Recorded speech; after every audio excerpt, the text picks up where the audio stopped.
here you go, you've arrived at the start, 40 of you. What's going through your head? There's hope, Nick.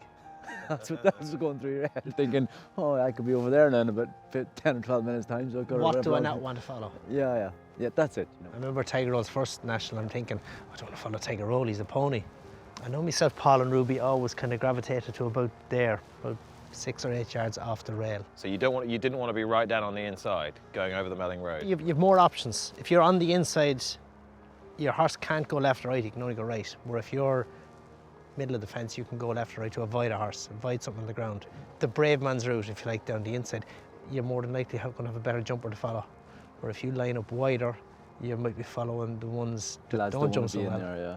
And it's kind of an unusual experience because it's so rarely does a horse line up in a race where there's 40 runners in an atmosphere like this. Do you find they just conform to type, how they normally are, or are they different from how you'd expect? Look, I think in the first few Grand Nationals that I rode in, I was saying earlier, I rode Chatham in 1995. I think Martin Pipe had 7 or 8 runners. I was just about to be champion conditional. I was, he didn't have anyone else to ride the 8th one pretty much. And I remember asking Richard Dumuddy about Chatham. He goes, yeah, good ride. He said, he won't get round, but you may as well ride him, you know what I mean? I thought Martin Pipe, Grand National, thought I was, whatever age it was, I was 21 years old, thinking, God, it's the dream, isn't it? There's obviously times where you come here and you think, yeah, I'm on a horse with a great chance, brilliant jumper, really looking forward to it. Are there times when you think it's just about self-preservation? Yeah, but they can turn out to be okay. But the thing about the Grand National for me is you just line up and be prepared for anything. So you're going out with an open mind. It could be your horse, it could be the horse in front of you, the horse beside you, the rider, it could be anything. So it's just prepare for everything. But at this point, Nick, the dream's still alive. Well, still, this is the most famous fence on the course, denoted by the hedge that runs up to it. It's Beecher's Brook, comes up as fence 6 and 24. End of a long line here. AP, does it still demand a bit of respect, this fence? Jumping it for the first time, there'll be still plenty of horses on their feet, and yeah, you got to give every fence respect. But yeah, it's Beecher's Brook, isn't it? Yeah, you built up a bit of a rhythm by this point as well. So you kind of got an idea of where you're at with your horse. You do. I suppose by the time you jump the 3rd, 4th fence, you're then. You think over the first ditch, you kind of have yeah, that's your first big test. So if you've survived that, right, take a breath now. You can start organising yourself and going. But coming to this fence, because it's on a turn, they tend to drift out right, and then you swing back left. So you cut the corner a bit. But there is more of a drop on the inside than there is on the outside. So riders will generally stay towards the middle if you like. And no matter that this has been changed over the years, it was still your nemesis for a little while, wasn't it? Yeah, I had a lot of obviously Clan Royal was one that got 2 loose horse, carried him out here at the second time round. Butler's Cabin was going well when he fell. You Deep, and sadly Synchronised fell here as well. Barry? I fell off Alexander Banquet in my 3rd national. When you say you fell off? Fell out the back door. So he went down, jumped it, and he was I was hoping you'd give some levity to proceedings here. He nodded on landing, and you slipped your reins, and he was one of these heavy-headed horses. I'm making up excuses here, by the way. And so he landed, and his head goes down, and I'm, whoa, expecting drama. Next thing up, he's gone, and I'm, oh, drama's gone this way. So he just kept going, and you stayed where you were? I was sitting in there. And then I rode Ornar de Somoza, a spare of Martin Pipe's. Right. Probably got about the height of the middle board, did a flip over. I didn't know whether it was Tuesday or Friday, that was said. That was the year Ballard-Briggs won it. Uh-huh. I'll give you just one clue. It was Saturday. It's funny actually, you don't really realise, and you don't see it on the TV, that your run to Valentine's is quite short. You can walk this course as many times as you want.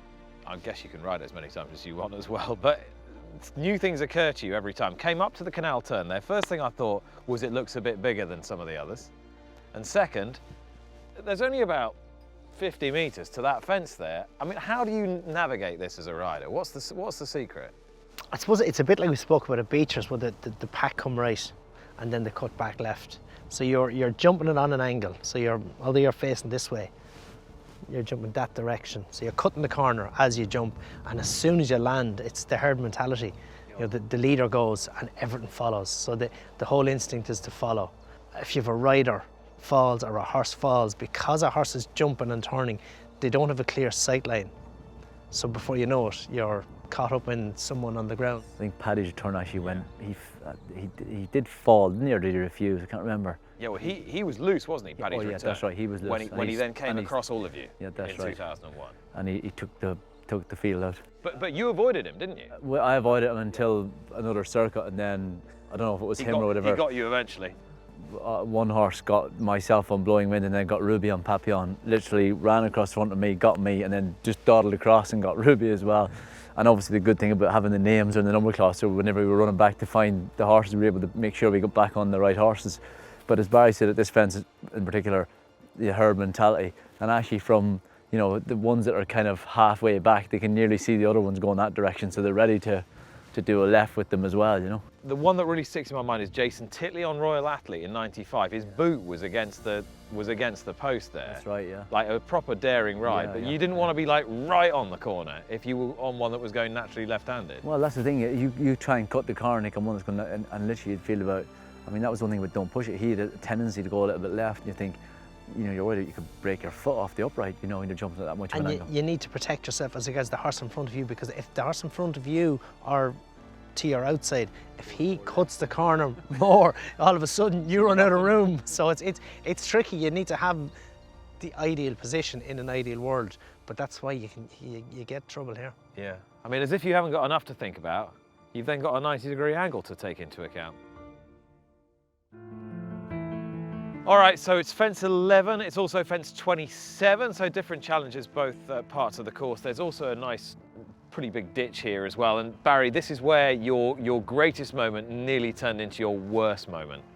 Yeah, Jimmy Mangan didn't give me too many instructions going out on Monty's Pass, but the only thing he did say was he'd asked Paddy Kiley, who was a famous rider back in the 70s, any advice for a 23-year-old Barry Geraghty, and he said, don't be looking for big ones, just let them pop. It was too good, I had to have a go, so I gave Monty's a shove for it.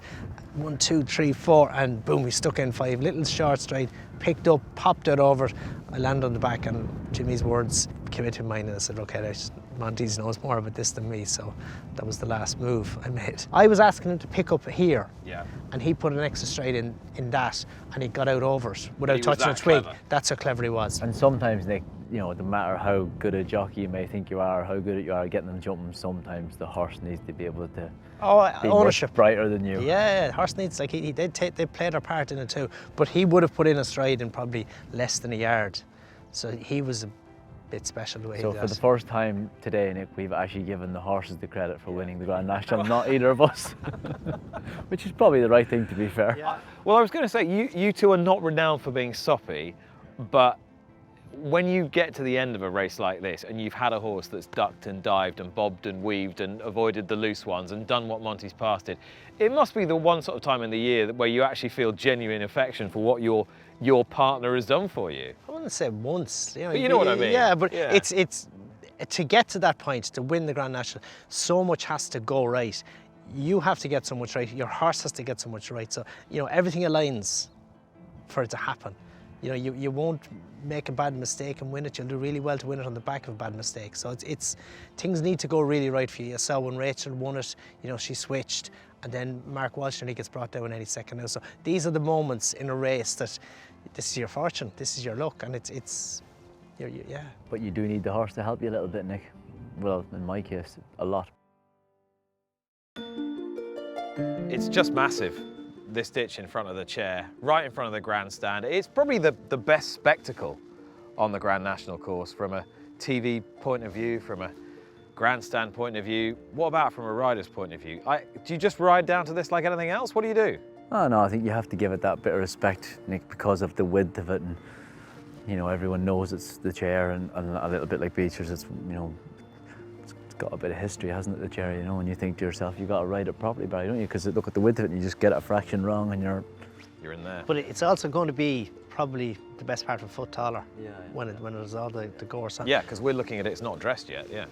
But the ditch itself, if you are looking for a big one and you're going for an early stride and you're picking up a yard or more back. It's a long way from there. You need a brave horse to commit to that. So in an ideal world, that's where you're aiming, to the board, because you have enough time to get to the board and to get the height you need, because there's such a width to the ditch. So it's really about if you can meet it on the right stride. If you're meeting it on a forward long one. And with lots of runners as well, like, you think there's not a great, you know, they don't end up out there at the chair, you know what I mean? They're all... And it funnels, it's the narrowest fence on the course. Sometimes, for some reason, you all end up in there, don't you? Yeah. You know. Sometimes you see horses, they run out of room, or they themselves go, oh, don't want to do it, and they start backing off. But the rider's momentum is still pushing forward. Shade, Barry and Mundiga, the famous picture, and Brian Palmer's, they were orange and blue colours with horse and pipes. And he's like Superman. And I actually think Dickie or someone is in the birch underneath the fence underneath, yeah. And you can see this jockey flying through the air. So and the horse is somewhere here, and Shane Barry is he's somewhere long over gone. here. So yeah, that's one of the most spectacular things. But yeah, I fell off Culver Station, Ted's horse. It wasn't going particularly well, but it was a case of that. Do you know what I mean? He wasn't going particularly well, and I'd say I probably squeezed him, and he didn't He like it. He wasn't brave enough. No. So yeah, so it didn't end well. But yeah, Mundiga, class picture. And you just sailed over this every time? Me and the chair were good friends. Lucky Barry.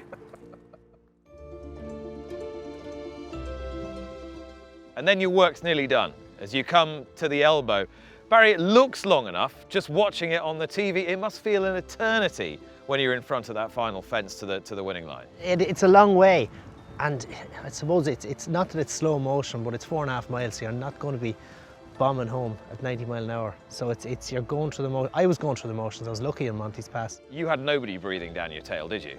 No. Unlike you, AP, who did have Dennis O'Regan and Black Appalachie close enough just to make you think about how to play that final run. Yeah, he kind of was close enough, Nick. The only thing is he'd been fairly forward on the front end all the way, Black Appalachie, and I was kind of thinking that I was aiming at a horse that, you know, that I was hoping I was going to get past. And I always, you know, I never always hoped I was going to be in the position to have a chance to win in the Grand National.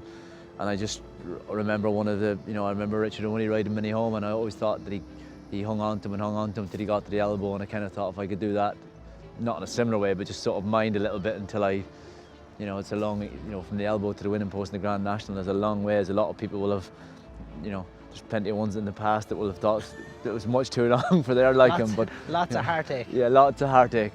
And that's what you do, you're just trying to hope that the heartache doesn't happen to you. But isn't that the thing about Aintree, especially in the last half mile? It's all about getting home. It's about conserving. There's no big movements, there's no speed. If you're lucky enough to be travelling well enough, you want to hang on, because we've seen lots of horses over the years, you know, falter late on. So you're trying to save. I was lucky in Monty's Pass, unlike AP, where he'd Black Appalachie breathing down and stuff. I'm coasting home, but I'm not putting my foot on the throttle for the fear I run out of gas. So. And that's the thing, we always think the bravest part of the Grand National is to get your horse round 30 fences safely, but actually it's to sit and conserve and not do anything rash. That's it, you know, because you're afraid, for me, you're afraid of not seeing it out, you know, roll on and get beaten. So you're afraid to make a move, you just sit, suffer, sit and wait. But it is, that's probably AP, that's more of a test than anything. Yeah. That's the mental test. It kind of happens so quickly, but really slowly. So it does, it can be mental torture, you know, because you think you're riding a horse that is travelling well, and it's about making that right decision. I suppose that's what, you know, that's what happens in elite sport, but it's the fact that it's a Grand National, and you may never get another chance. Massive expanse here as well, and you're coming straight into the massive crowd. Are you conscious of that? Yeah, of course you're conscious of it. I mean, does the noise hit you? It's background noise. Yeah. You don't register. You hear it, but it's not in your thoughts until you cross the line, and then it's, you know, it's overwhelming then. Literally from the moment you sort of turning and you look up and you think the winning post is always in your thoughts. Do you know what I mean? You think that's the target, and you do hear a little bit of noise and you follow a lot, you know, maybe different horses around you, but that's all it's about. It's about the winning post, isn't it? I'm glad you two have actually won the Grand National. Otherwise, this would be about the longest running ever.